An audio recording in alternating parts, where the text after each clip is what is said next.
नमस्कार दोस्तों, कैसे हैं आप? होप सभी अच्छे होंगे। अपना Madhya Pradesh admission and information YouTube channel पर आपका फिर से स्वागत है। अगर आपके पास 12th में बायोलॉजी सब्जेक्ट है और आप 12th क्लास के बाद डी फार्म जो कि 2 साल का एक टेक्निकल कोर्स है, या बी फार्म करने का सोच रहे हैं जो कि 4 साल का एक टेक्निकल कोर्स है। बहुत से ऐसे बच्चे हैं जिन बच्चों ने डी फार्म कोर्स ऑलरेडी कर रखा है और direct B pharm second year में एडमिशन लेने का सोच रहे हैं, जिसे हम बोलते हैं B pharm lateral entry admission. या आपने बी फार्म भी कर रखा है और आप पीजी कोर्स में एम फार्म कोर्स करने का सोच रहे हैं। इसके अलावा 12th बेस पे आप फार्म डी कोर्स भी कर सकते हैं जो कि 5 ईयर का एक कोर्स होता है। तो आज के इस वीडियो के माध्यम से मैं आपको फार्मेसी के करियर अपॉर्चुनिटी के बारे में कंप्लीट जानकारी देने वाला हूं। ये जो जानकारी आपको कहीं भी नहीं मिलने वाली, क्योंकि आज के इस वीडियो में आपको गवर्नमेंट सेक्टर की जानकारी दूंगा। मतलब फार्मेसी से जुड़ी हुई जितनी भी गवर्नमेंट सेक्टर हैं उनके लिए आप तैयारी कर सकते हैं, अप्लाई कर सकते हैं, ये जो सेक्टर्स हैं इनके अंदर।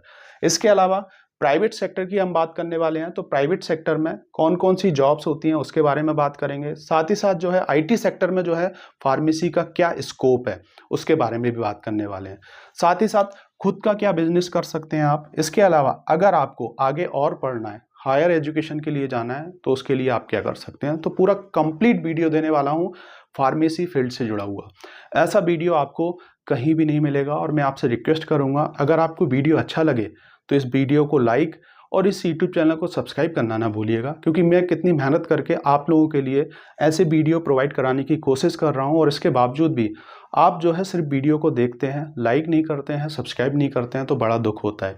क्योंकि ये आपके एक लाइक करने से, सब्सक्राइब करने से ये वीडियो और लोगों तक पहुंच पाएगा, ऐसे लोगों तक भी पहुंच पाएगा जो फार्मेसी के बारे में नहीं जानते हैं। देखिए, ना तो मैं कोई काउंसलर हूं, ना ही मैं कोई एजेंट हूं। मैं खुद मध्य प्रदेश के इंदौर शहर में प्रोफेसर हूं। मेरा नाम प्रोफेसर अतुल धाकड़ है। मैं खुद लगातार 14 साल से टीचिंग कर रहा हूं और 8-10 साल से बच्चों को एमपीडीटी काउंसलिंग की इंफॉर्मेशन प्रोवाइड करा रहा हूं, उसकी जानकारी दे रहा हूं। और साथ ही साथ B pharm, D pharm, M tech, जितने भी टेक्निकल कोर्सेस हैं जैसे कि बीटेक वगैरह, सबके रिगार्डिंग जो है कॉलेज से जुड़ी जानकारी, स्कॉलरशिप की जानकारी, काउंसलिंग कैसे होती है, कैसे एडमिशन होता है, अगर आप प्ले लिस्ट में जाके देखेंगे तो 500 प्लस वीडियो आपको ऑलरेडी दिख जाएंगे।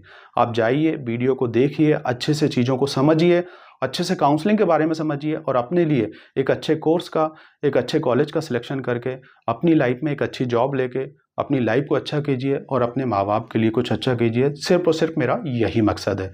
अगर आप मध्य प्रदेश के इंदौर शहर में बीटेक, बी फार्म कोर्स के रिगार्डिंग एक अच्छा प्राइवेट कॉलेज सर्च कर रहे हैं बजट फीस पर, जिसकी लैब्स बहुत शानदार हो, तो डेफिनेटली आप हमें कॉन्टैक्ट कर लीजिएगा।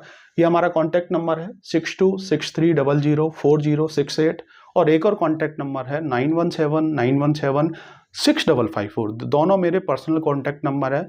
आप मुझे व्हाट्सएप पर मैसेज कर सकते हैं, कॉल कर सकते हैं, मैं आपको बेस्ट कॉलेज सजेस्ट कर दूंगा। आप कॉलेज विजिट कर लीजिएगा। एडमिशन लेना ना लेना वो आपकी चॉइस होगी।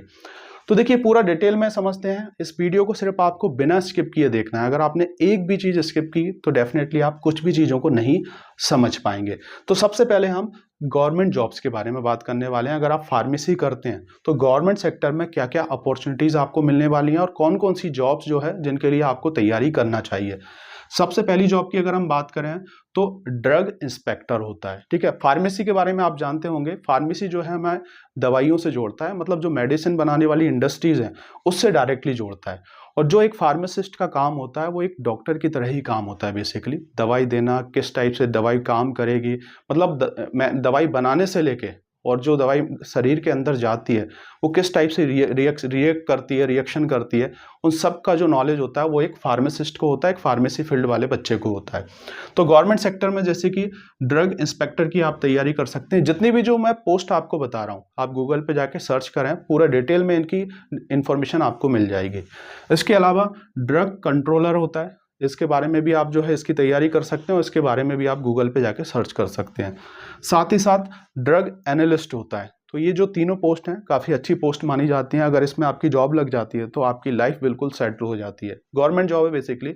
इसके अलावा अगर आप साइंटिस्ट बनना चाह रहे हैं तो साइंटिस्ट के लिए भी आप अप्लाई कर सकते हैं, जिसमें CSIR और ICMR दोनों गवर्नमेंट की, अपने भारत की गवर्नमेंट की ऑर्गेनाइजेशन है, तो इनके बारे में भी आप पूरा डिटेल में सर्च कर सकते हैं।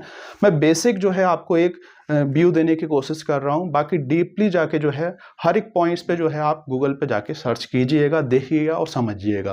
तो ये चीज़ समझ पाए होगे। ये हो गई आपकी टॉप की गवर्नमेंट जॉब। इसके अलावा अगर हम बात करें, आप एज अ फार्मासिस्ट जो है गवर्नमेंट सेक्टर में भी काम कर सकते हैं। गवर्नमेंट सेक्टर में जितने भी गवर्नमेंट सेक्टर्स हैं, जैसे कि बैंकिंग, तो बैंकिंग के अंदर भी जैसे SBI बैंक है, तो उसके अंदर भी फार्मासिस्ट की जॉब होती है, तो वहाँ पर भी जो है जॉब निकलती हैं, अप्लाई कर सकते हो, उसका टेस्ट देके जो है आप वहाँ पे जॉब ले सकते हो। रेलवे के अंदर हॉस्पिटल्स, जितने भी गवर्नमेंट्स के हॉस्पिटल्स हैं, वहाँ पे भी आप जॉब कर सकते हो। फॉरेंसिक में भी आप काम कर सकते हो। इसके अलावा आर्म फोर्स के अंदर भी आप जा सकते हो, इंडियन नेवी हो गया, एयरफोर्स हो गया, सब में जो है फार्मासिस्ट की जॉब होती है।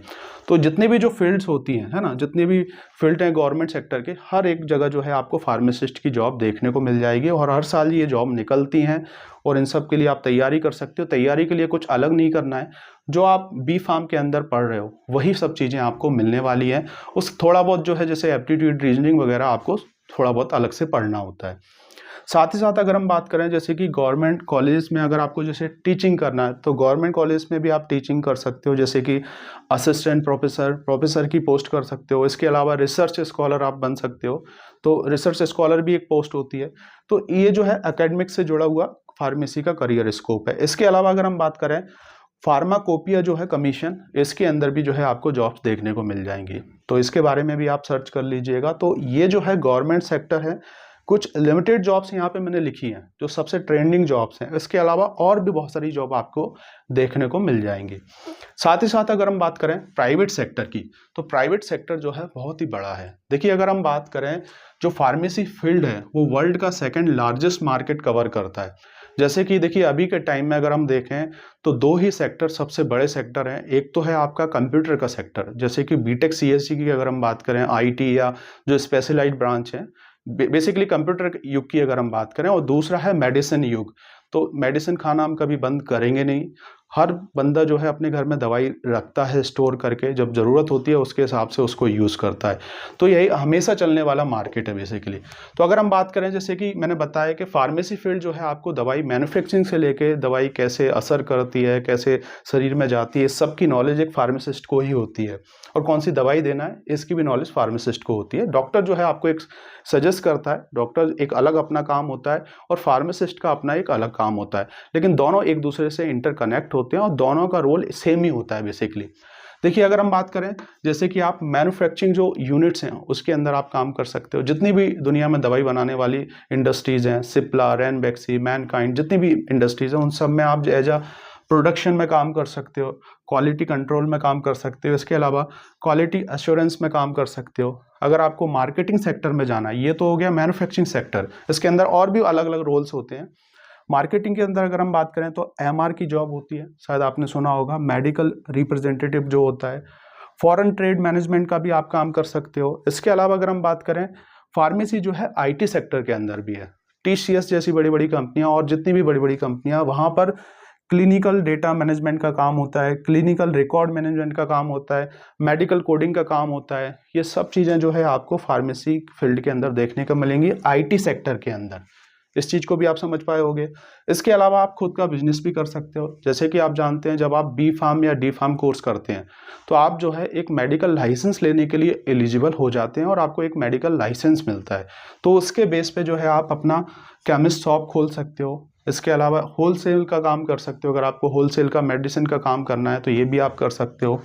न्यू इंडस्ट्री आप डाल सकते हो। अगर आपके पास पैसा है, बजट है, या गवर्नमेंट से आपको फंडिंग मिल जाती है तो आप जो है इंडस्ट्री भी डाल सकते हो। इसके अलावा सबसे इम्पोर्टेंट चीज़ है, मेडिकल फार्मिंग भी होती है। कुछ ऐसे मेडिकल पौधे होते हैं जिनको आप उगा के बेच सकते हो बेसिकली, और उनकी सेलिंग कर सकते हो। तो ये भी जो है एक फार्मेसी फील्ड वाला बच्चा ही करता है। इसके अलावा अगर हम बात करें, फार्मास्यूटिकल कंसल्टेंसी का भी अपना काम कर सकते हो। हायर एजुकेशन की अगर हम बात करें, जैसे कि अगर आपको आगे पढ़ना है तो B.Pharm के बाद M.Pharm कर सकते हो। फार्मेसी के अंदर MBA भी होता है बेटा। इसके अलावा MS कर सकते हो फॉरेंसिक साइंस के अंदर, या PhD वगैरह भी कर सकते हो। तो आप देख पा रहे होंगे इसके अंदर जो है जैसे कि गवर्नमेंट सेक्टर, प्राइवेट सेक्टर, खुद का बिजनेस, हायर एजुकेशन, ये तमाम जो है जॉब्स की अपॉर्चुनिटी है फार्मेसी फील्ड वाले बच्चों के लिए। तो होप आप समझ पाए होंगे कि फार्मेसी फील्ड में कितनी करियर अपॉर्चुनिटी है। जिन बच्चों के पास बायोलॉजी सब्जेक्ट है, डेफिनेटली जो बच्चे नीट एग्ज़ाम नहीं निकाल पाए हैं, एमबीबीएस के लिए नहीं जा पाए, क्योंकि देखिए पहले नंबर पर बायोलॉजी वाले बच्चों के लिए पहले नंबर पर जो कोर्स होता है वो होता है आपका एमबीबीएस, और उसके लिए नीट की तैयारी करना होती है। और नीट की तैयारी करके अगर आपको गवर्नमेंट कॉलेज मिल जाता है तब तो अच्छी बात है, और प्राइवेट कॉलेज में आप जानते हैं फीस बहुत ज़्यादा है। और दूसरे नंबर पे जो कोर्स आता है वो आपका बी फार्म कोर्स ही है, या नर्सिंग बहुत से बच्चे मानते हैं। लेकिन नर्सिंग में ऐसा है कि मध्य प्रदेश के अंदर आप देखेंगे तो कितने कॉलेज हैं जिनकी मान्यताएं चली गई हैं, फर्जी कॉलेज खोल रखे हैं। इसके अलावा नर्सिंग की एग्ज़ाम ही नहीं हुई है। मतलब आप ये मान के चलें कि जो बच्चा फर्स्ट ईयर में है, 4 साल पहले एडमिशन लिया था, आज वहीं फर्स्ट ईयर में ही है, क्या उसका करियर आगे होने वाला है। तो डेफिनेटली नर्सिंग में अभी दिक्कतें चल रही हैं। नर्सिंग कोर्स आपकी चॉइस है, आप करना चाह रहे हैं कि नहीं करना चाह रहे हैं, लेकिन उसके बारे में डिटेल में जान लें, चीज़ों को समझ लें, उसी के बात करें आप। तो ये आप समझ पाए होंगे कि ये जो फार्मेसी है एक अच्छा करियर अपॉर्चुनिटी है। अगर आपने जैसे कि नीट तैयारी की, नीट एग्ज़ाम की तैयारी की, नहीं निकल पाया, तो डेफिनेटली इसके बारे में सोच सकते हैं। या आप नीट एग्ज़ाम के साथ डी फार्म भी कर सकते हैं। डी फार्म में आपको कुछ ऐसे कॉलेज भी मिल जाते हैं जिसमें आप नॉन अटेंडिंग करके अपने डी फार्म कोर्स को कंप्लीट कर सकते हैं, क्योंकि 2 साल का कोर्स है। और इसके साथ जो है जैसे कि साल में एक बार एग्ज़ाम होती है, और जब आपका जैसे नीट नहीं निकल पाया, आप एमबीबीएस के लिए नहीं जा पाए, तो डायरेक्ट आप बी फार्म सेकेंड ईयर में ज्वाइन कर सकते हो कभी भी। तो ये भी एक अच्छा ऑप्शन है, अगर आप चाहें तो कर सकते हैं। और आप अगर इंदौर में कॉलेज सर्च कर रहे हैं डी फार्म के रिगार्डिंग, या बी फार्म के रिगार्डिंग, या एम फार्म कोर्स के रिगार्डिंग, तो आप हमें कांटेक्ट कर लीजिएगा। ये हमारा कांटेक्ट नंबर है। देखिए इस यूट्यूब चैनल का स्लोगन ही है, नो बकवास सिर्फ काम की बात। मतलब आपको सिर्फ सही और सटीक जानकारी मिलती है। और आने वाले टाइम में मैं आपको जैसे ही काउंसलिंग स्टार्ट होगी तो काउंसलिंग के regarding A to Z complete जानकारी, ए टू जेड अपडेट आपको मिलने वाला है। प्लीज़ आप इस यूट्यूब चैनल से ज़रूर जुड़ जाएं, सब्सक्राइब करें। Thank you for watching this video.